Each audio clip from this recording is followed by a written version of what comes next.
Are we back live? I believe that we are now Okay. back Well, maybe we live. should give our scores real quick on XO and then move on. Yeah. I will go with a 3.25 on XO10. It's not a bad book by any means, but it's just not really doing it for me. Maybe this next arc will be more exciting and I'll be more interested, but it's just not for me. Fair enough. What about you, John? Um, it wasn't bad story, right? I mean, and like I say, there was some art that was really good, and like I say, there's some panels that took off. I'm trying to think of what I gave it on the Hoodoo TV video. That way, it matches. But I think I was like a 3.75. So, Man. yeah, Guys coming in all low. I'm actually going a little bit higher. I'm going to go about 4.25, because I really liked it, man. I think the story was like the strongest part of it, and I've thought like the couple things that Gatiss has painted have just been like spectacular, but this one wasn't quite up to snuff, but it was still pretty good. Cool. I'm still working on posting this link on Facebook, so bear with me here. There we go. Okay. So then the next one to talk about. oh, dude, that cover. I think it's pretty sweet. Yeah. Eternity #3. Honestly, I mean, I'm reading this book as it comes out, and I feel like it's almost too dense of a story for me to get in that format. It's fair. I just feel like I need to sit down and read the whole thing when it's done. And that's the only reason why I didn't like sit down and read all of it when this issue came out, was because I knew that there's going to be another issue, and I'm just going to need to do that then. I want to know, like, why is it like after everything Divinity has been through, he can't fight anyone? Like, he just gets like his ass kicked again. Like, it's like, He's a come on, pacifist. dude. Like, he he has his moment, like when he breaks out, where he's just like, nothing can stop him. But it's like, man, like, you can't even like beat these dudes up. Like, you've had military training, dude. Come on, like, punch someone. He's just got a history of losing fights, man. He wins in the end, but I mean, come on, Abram. I called this out, like Hairsign's art when they go back to Russia, and they give that backstory of why he's kind of that mindset. That was a really cool piece to that, and to see that whole team transition from where they're at then to go back, and just how it looks so different. Like I dug that, but I dug how it gave you some back piece to why, Divinity is that way. Why he's kind of got that mindset of no, don't do that. Just he was so passive. It's like he's almost too passive though. Just a little too passive. You can hit someone back. They hit you first, and your kid's involved. So I mean, like, to me, I think like, come on, man, come on, bro, you gotta fucking like step it up. Right. No, yeah, he just a pacifist. I don't know. He just doesn't ever fight. He tries to fix everything with words. He's all about books and stories, and yeah, he just doesn't ever fight. And then Mishka just, I don't know. She's like the opposite. She's like overly passionate, Yeah. Right. Do you think she's getting played? I mean, there's no way to know what's going on. That's like my whole thing is like I feel like I need to reread everything because I have no idea what's going on. Like all the different like factions and who's fighting who and why and all the stuff that's going on, like, and who the characters are. I mean, there's so many characters getting thrown at us. Yeah, there's a lot of new characters like all over the place with this book.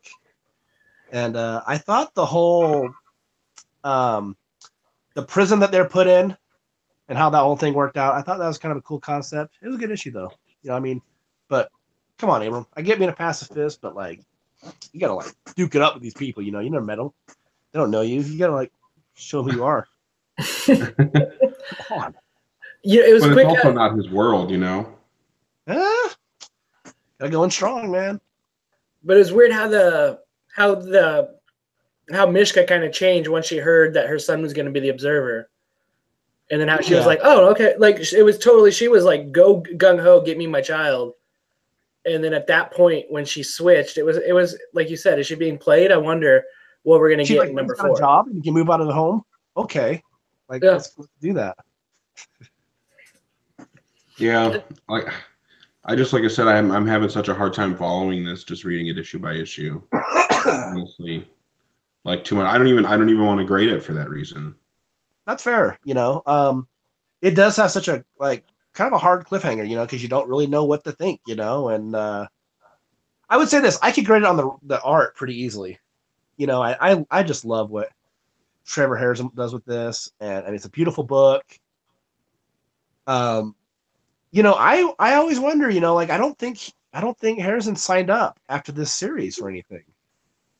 With Valiant, I don't think he's got an exclusive anymore, and I hope they keep him on to keep telling the stories unless he's got something better lined up, which is possible. But it'd be a shame if he's gone. But I'd give his art on this book a 4.5. I mean, I just think he is the perfect fit.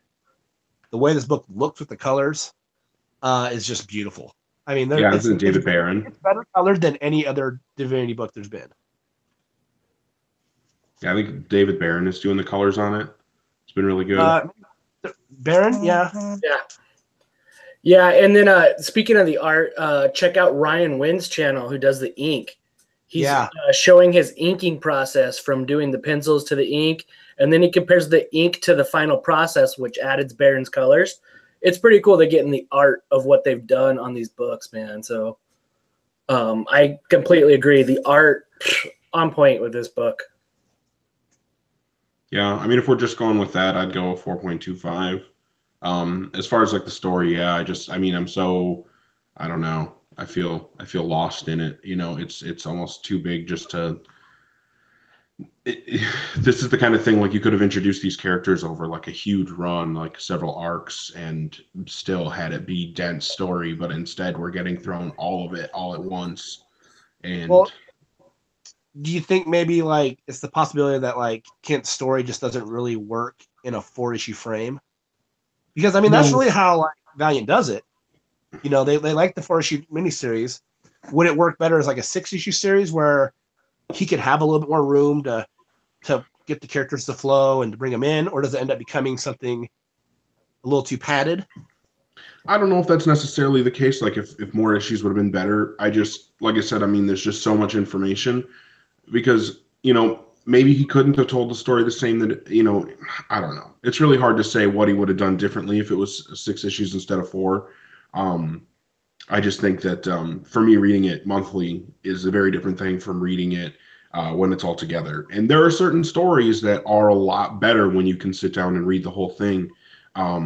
Secret Weapons was one that worked great as a monthly. And there are, maybe it's just a Kent thing. Maybe I just like Matt, because I'm thinking back to a lot of Matt Kent's Ninjak arc that I liked okay as it was coming out. And then when I went back and reread it, it was amazing. So, it could just be something that I feel with his writing. We brought it up before when it comes to him, like a lot with like 4001 and a little bit with Rye, definitely with like the Divinity stuff. So maybe he paces at a weird pace to us, Yeah. And hopefully he wraps it up good. I mean, that could totally change my point of view of this whole book, of how he wraps it. And like you were just saying, Eric, maybe it reads better as all 4 all at once.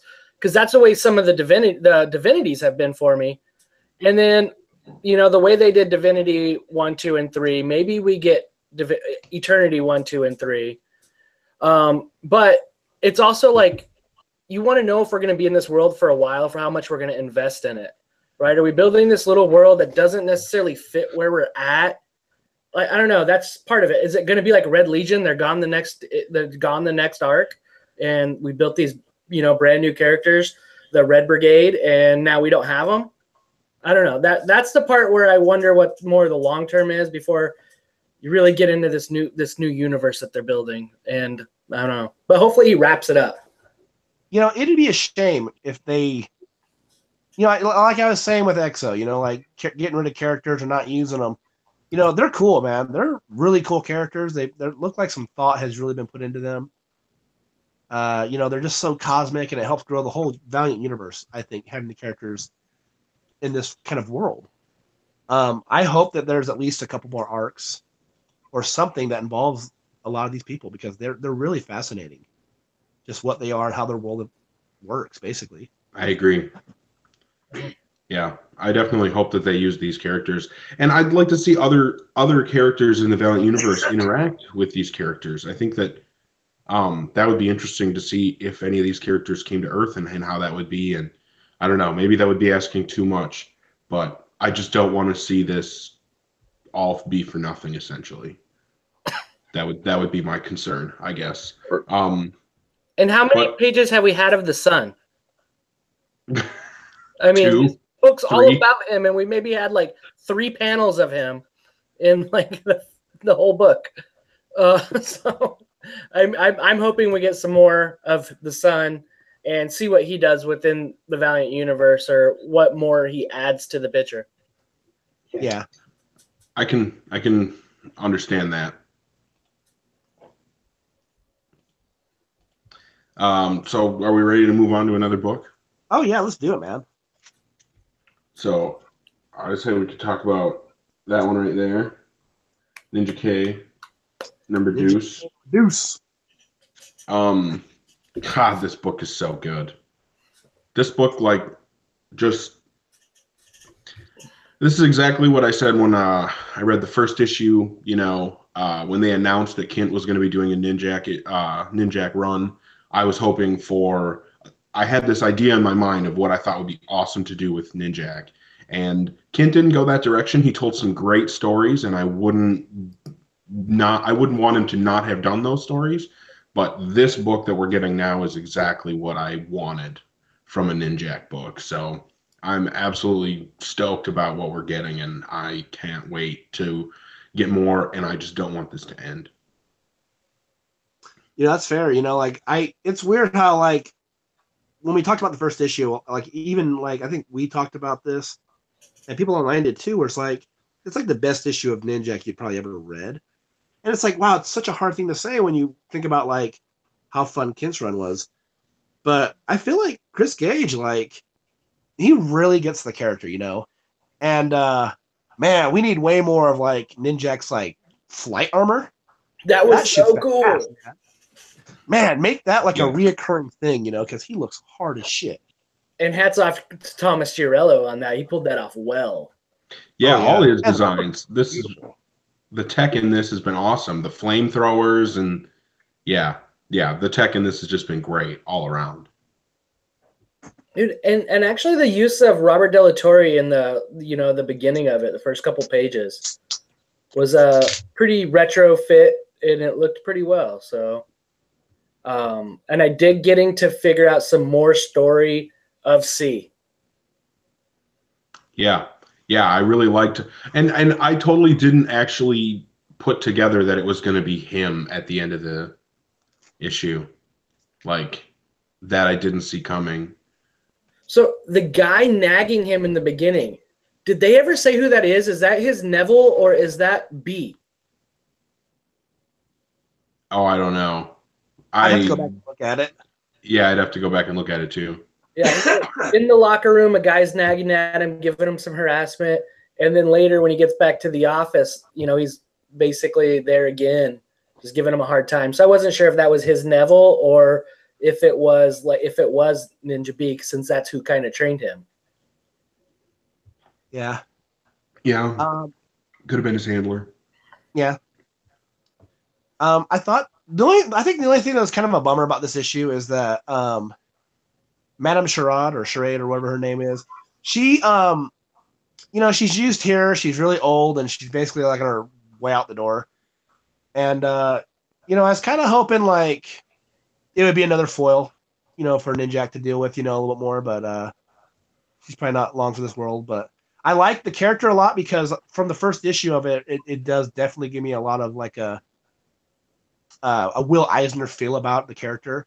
Like she looks like someone the Spirit would have like had to like go toes with and love, stuff like that, you know. And I love all that crap. So it's like I was kind of hoping a little bit more for like that, but that's a very, very minor thing of this like thing I didn't like. It's not even anything really. It's a great issue. Giorello, I mean, he's as good as anyone at Valiant. His art is just, it's just incredible.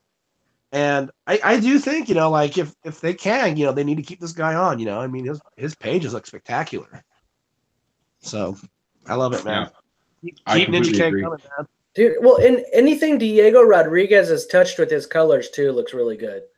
And especially like the first run of Exo, or the Exo one, the Soldier arc, that was great. And his when he did Doug Braithwaite's art too, that was awesome. But yeah, Giarello's colors just really work well with, or Rodriguez's colors really work with Giarello's art. Yeah, I definitely agree. For me, I can't say enough good stuff about this. I'm gonna go with a 4.75. This is essentially a perfect book for me. The writing is top notch. It's deep, but also fun and fast paced. There's a lot of action, and the art is so perfect from the pencils all the way through to the colors. It's a very, very well put together issue on every level, and yeah, I'm really happy about it. Can't wait for more. Yeah, like this book is like maybe like the perfect like action book for Valiant fans, I think, because it's got like all that action and espionage. And it kind of is like when you think about what Ninjak is, like it kind of fits like the character a little bit more than maybe like Kint's Run, because Kint's Run just delved into like the supernatural so much. I would go about 4.5 on this. It's great stuff, like that's all I got to say. And I'm gonna not score it because I did it on a Hoodoo TV video, and I don't remember exactly what I scored it. But come on. I can tell you it's high. It's up there. I dug it, dude. These first two issues are my favorite. I guess sequential Ninjak issues that I've had, or that I've read. So yeah, I can't argue with that. And Ninja G is around the corner. Oh, dude, now he's showing off no. Oh, why would you do that? Because I don't get to show off shit. Bring it back. Bring it back. Oh, Ninja K Gold. That's pretty. When I lost the bid on the second printing of Quantum and Woody, I bid high on that thing too, man. I think I had like a $400 bid just to be like in the running. I mean, there's no way I could have done it, but that showed up for like 20 something bucks on eBay, and I was like, "Fuck, I'm buying that." I'm getting something today. I would have bought that too, probably. Yeah. So another issue that we should talk about is this bad boy. I got a gold for that the previous run. Gosh. Yeah, I got a gold from that previous run too. I think mine's signed. I need to go look at it again. I bought it signed, and that's always weird for me. I don't usually buy signed books. Yeah, I do if they're dead. But this new Quantum and Woody, man, I thought that this is another one where this to me is the Quantum and Woody equivalent of what this current Ninja K run is for what I want of Ninjak. Like this is, only difference is the Asmus run was perfect too, in my opinion. Like I love the James Asmus run on Quantum and Woody, and this just feels like more of that. It's just awesome. It's hilarious. There's good emotion in it. The art is amazing and larger than life. Woody is hilarious. A great Quantum and Woody book. I mean, this is exactly everything I could have hoped for. Yeah, I've been pleasantly surprised with Daniel Kibblesmith. And for people who don't know, he wrote Valiant High, which was the Comixology exclusive book Valiant put out.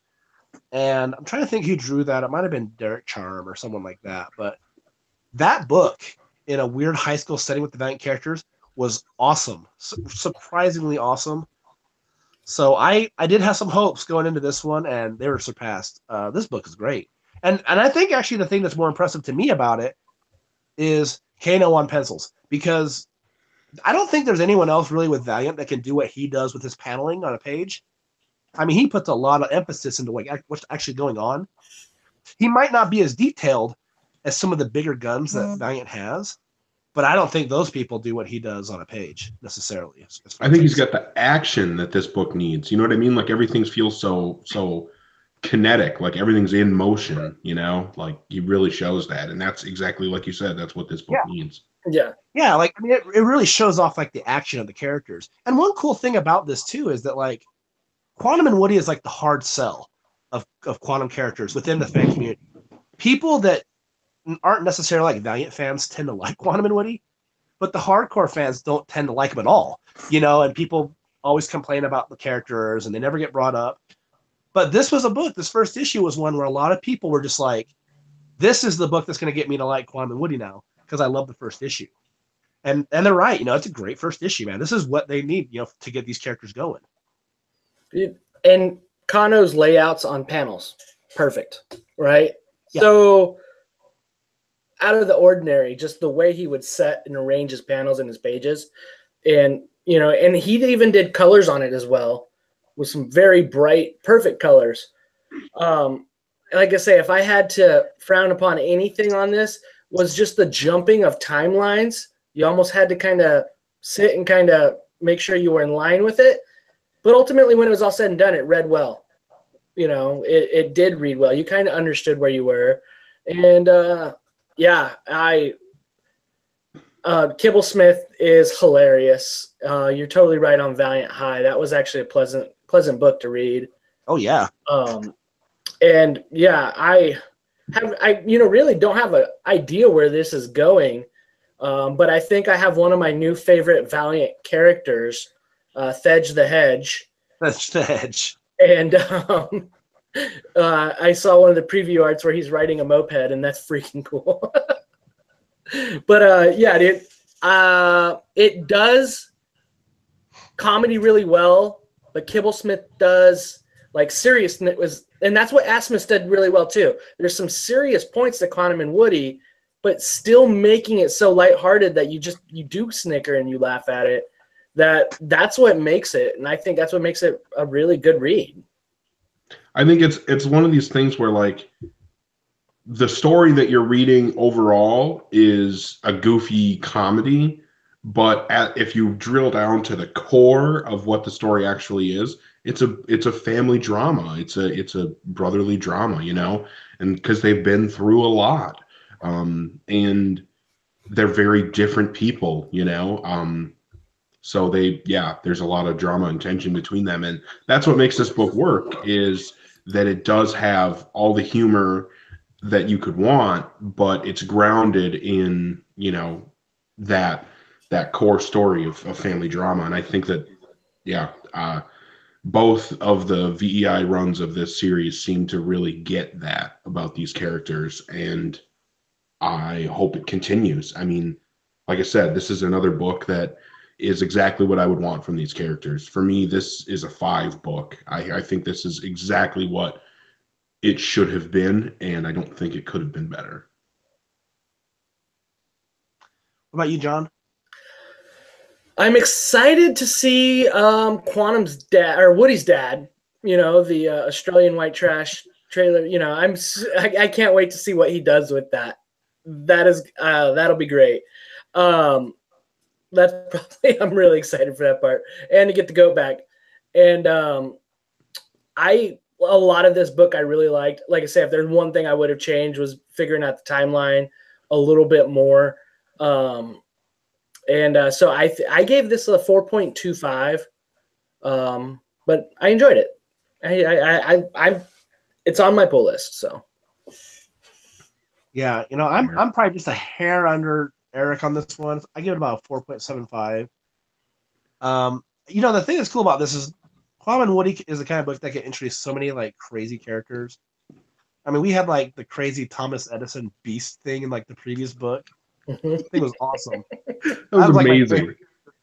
It was incredible. So it's like the Thedge the Hedge he's rad. So I mean, like give us the offbeat.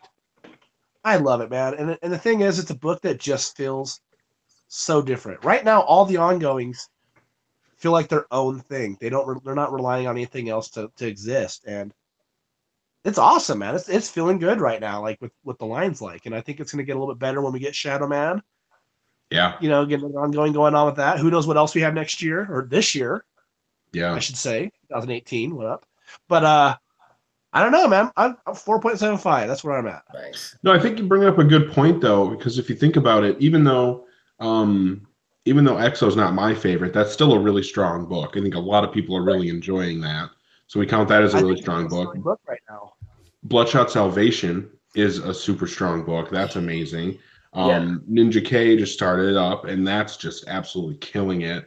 Now we've got this Quantum and Woody. I mean, the ongoings that we have right now are so strong. And then there, the other shorter books that are happening, but shorter term books. But yeah, I think that what we have coming out right now, like you said, the line keeps getting stronger, and knowing that Shadow Man is coming soon within the next couple of months is really exciting. I think that there's a lot of reason to be excited about that book. Dude, that means in 2 months we get 5 ongoings, man. And that excites me because I like the 4 that we have right now, Yeah. I feel like Exo slowed a little bit, but I think it's going to ramp back up. It looks like it will. And then, especially with the bounty hunters coming, we're going to get some action again. And that's what I love about Exo's, all the action. Man, Bloodshot, Jeff Lemire just really gets him. And again, Christos Gage, I think, really gets his character too. He really gets Colin King. And then Kibble Smith is nailing these 2 guys. I think he's, with 1 issue, I want to see what's more for him too. If he gets the second book or the second issue, it's exciting, dude. It's really exciting. And then what's to come with a couple more issues coming up, and who knows what's going to be announced at the summit this year. Yeah. It's a nice contrast from last year when it was a lot of one shots and miniseries, not a lot of ongoing stuff. I feel like Valiant's changing the approach totally now.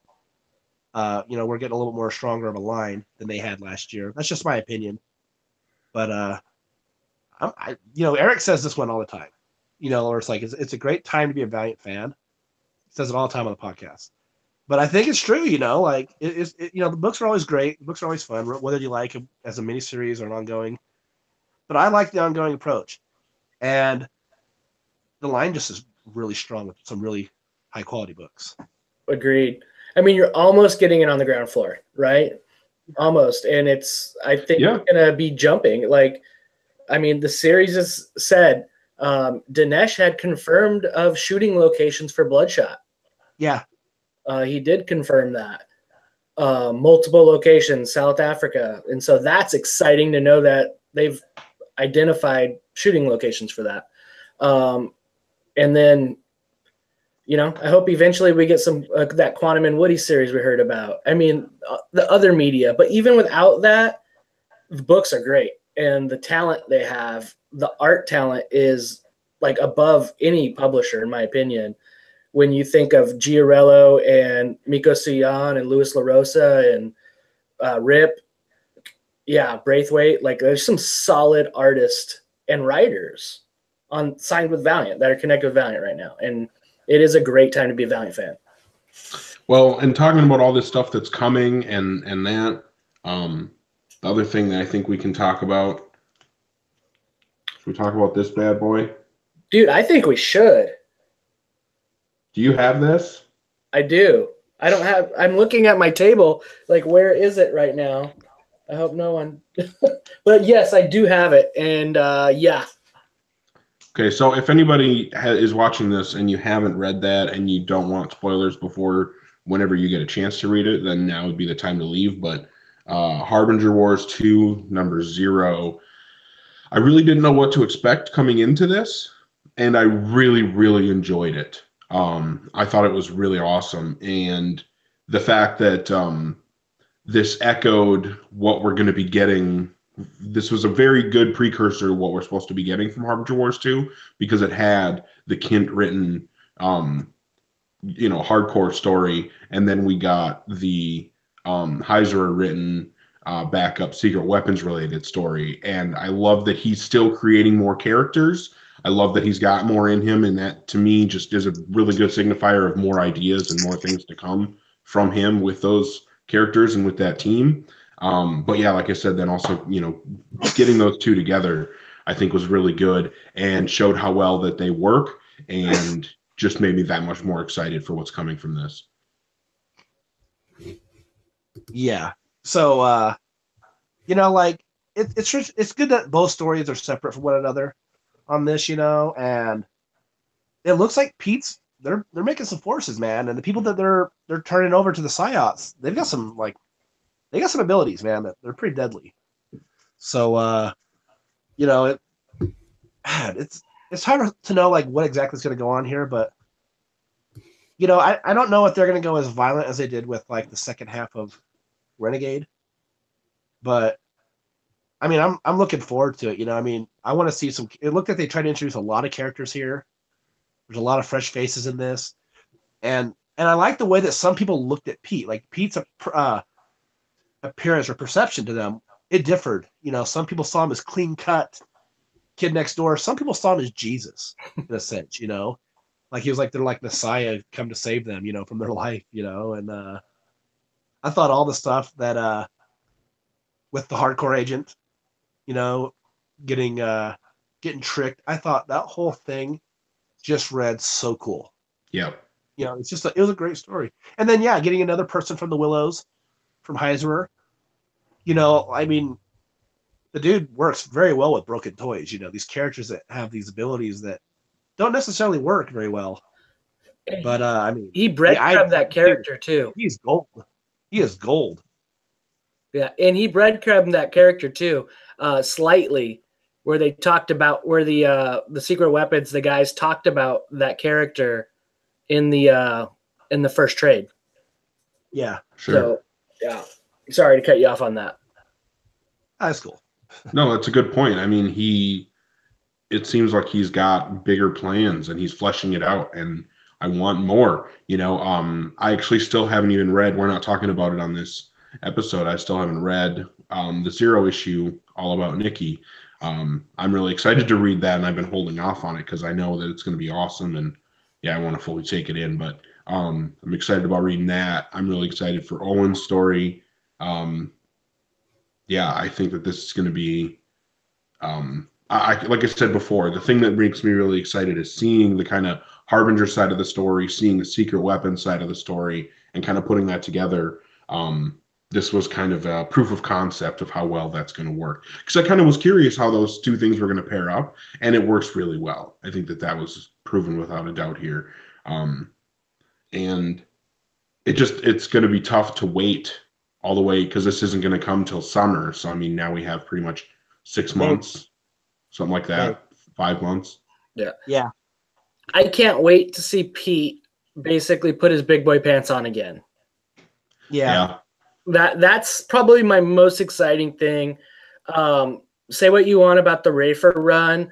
I just felt like Pete kind of, you know, wasn't Pete in it so far. And well, I do think that's a major misstep with the run. What's that? Know?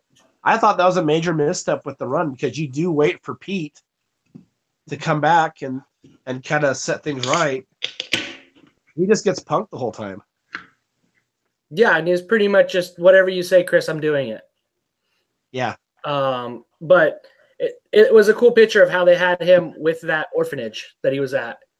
And just the kind of the abilities of the girl he activated. Right? And they didn't even know she was activated, and how it kind of like wiped out a square block of adults. Yeah. You know, that was Kent's gonna do some cool things with that. And yeah, I can't, with the hardcore getting into it the way they are. Just this, I was really pumped up for what we're gonna get with Harbinger Wars 2. So. Yep, I'm definitely excited for it too. How would you guys score this book? I would probably go with a 4.5 on it. I think it's really, really strong. Yeah, I can't wait to see what comes next. I think I'm right there with you. 4.5 on this as well. I think everything was very well above average. It's a solid A. Yeah, 4.5.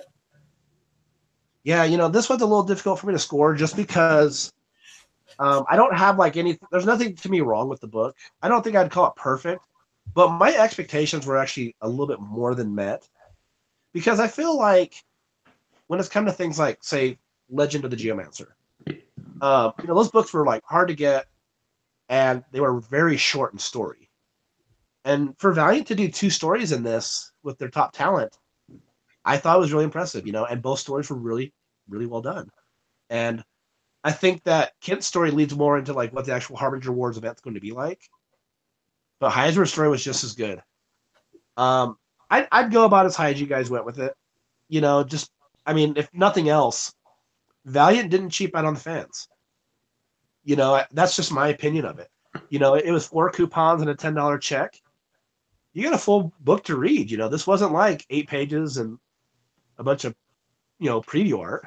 It was a real book. Right. So got one, get one. Have you seen how much they're going for online? Ridiculous. Yeah. Too much. It pisses me off because you know what, man? There's got to be so many people, that were like, I'll take 10 copies. I'll take 10 copies, and I'm going to throw them up for $100. And I just think, like, if you're listening to this and you don't have a copy, just wait. Because everybody's got, like, 10 copies. I only ordered 1. I don't give a shit. I just need 1 to read. But, I just think they're going to be all over the place in, like, a month. Valiant's just barely, scratching the surface of the ones they've shipped out. Mm-hmm. They're gonna be everywhere. It's not gonna be like the Harbinger Pink from the 90s. Hopefully people can get them if they want them. Yeah, I just would be cautious about how much you're willing to spend on one. I actually ordered 2. I've toyed with the idea of selling one, but I don't think I really want to deal with that. But I don't know.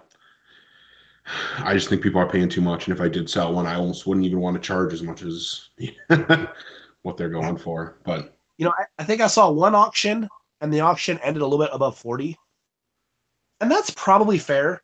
If you think about 4 books, you got to take the coupon out of that, $16. You got to get an envelope and a check, and it ends up being like $26 right there, and round off a little bit more for your troubles. It's a fair price, but like $100, man, no way. I would sell mine for $100, man. I don't even care.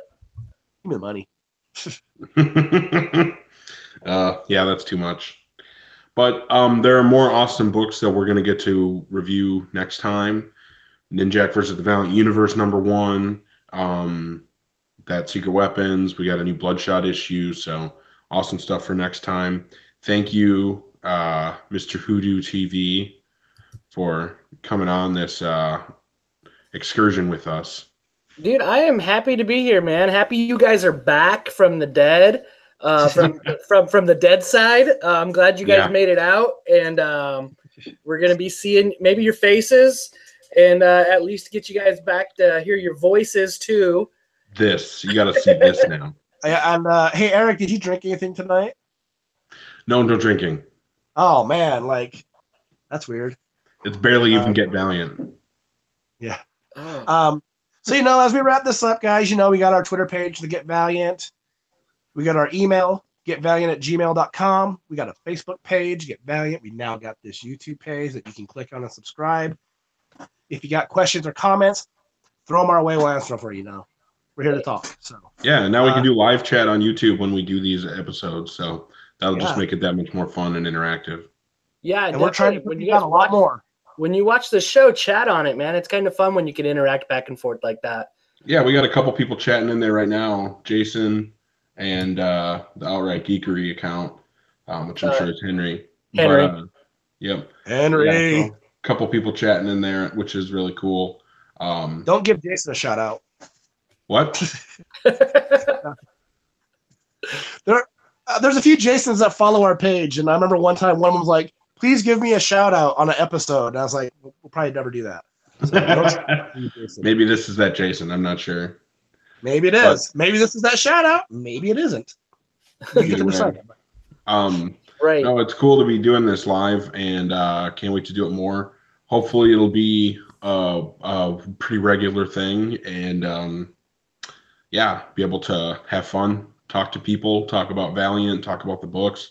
And hopefully we'll have stuff to watch from Valiant, from Bat in the Sun very soon, and we'll be able to talk about that as well. That remains to be seen, though.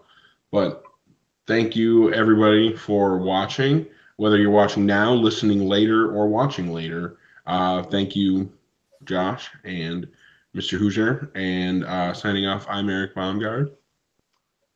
I'm Josh Rathbun. And I am Hoodoo TV's Hoosier. Yeah, later, everybody. I'm fucking sick, okay?